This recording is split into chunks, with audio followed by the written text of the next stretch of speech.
Hello guys, welcome to my mini vlog. ఈరోజు video ఏంటంటే, నేను చెప్పిన కదా మమ్మీ చేసే వంటలు డే 1 డే 2 లెక్క పెడతా అని. సారీ గాయ్స్, నేనైతే వీడియోస్ పెట్టలేకపోతున్నా. మమ్మీ నాకు చెప్పకుండానే వంటలన్నీ చేసేస్తుంది. సో ఈరోజు అయితే నాకు మా అన్నకి చికెన్ తినబుద్ధి అని చెప్పి నేనైతే చికెన్ షాప్కి పోయి చికెన్ అయితే తెచ్చిన. మమ్మీ ఆ లోపట్నే అటుక పెట్టేసి దాంట్లో కూర వేసేస్తుంది.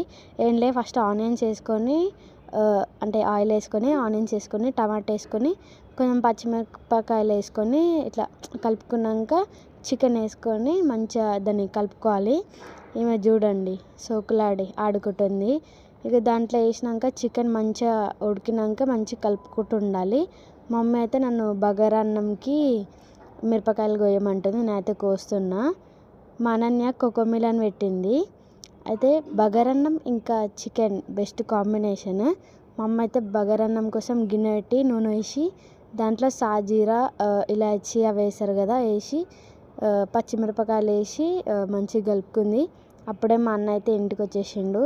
మనకు కావాల్సినంత క్వాంటిటీ వాటర్ వేసుకోవాలి. అంటే బియ్యం ఎంత కడుక్కుంటే అంత వేసుకోవాలి. ఇక మా అమ్మ అయితే ధనియాల పొడి వేసింది. ధనియాల పొడి వేస్తేనే బగారన్నంకి మంచి ఫ్లేవర్ వస్తుంది, ఇంకా కలర్ కూడా వస్తుంది. ఇక్కడ చూడండి, ఈ పొట్టి ముఖంది కోకోమిలన్ చూస్తుంది. కోకోమిలన్ అంటే మస్తు ఇష్టం అనన్యకి. ఇక మేము కొంచెం కారం వేసేసుకొని ఉప్పు సాల్ట్ అన్నీ చికెన్ మసాలా అన్నీ వేసేసుకొని మంచిగా ఒక 5 to 10 minutes పెట్టుకోవాలి. ఇక్కడైతే బగారన్నం అయిపోయింది. నేను అనన్య అయితే వేసుకొని తింటున్నాము.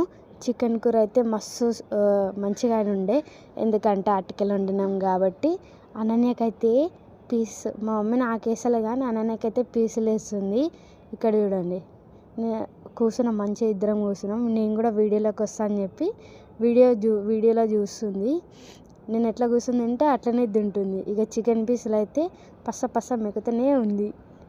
Okay, bye bye, love you all, take care.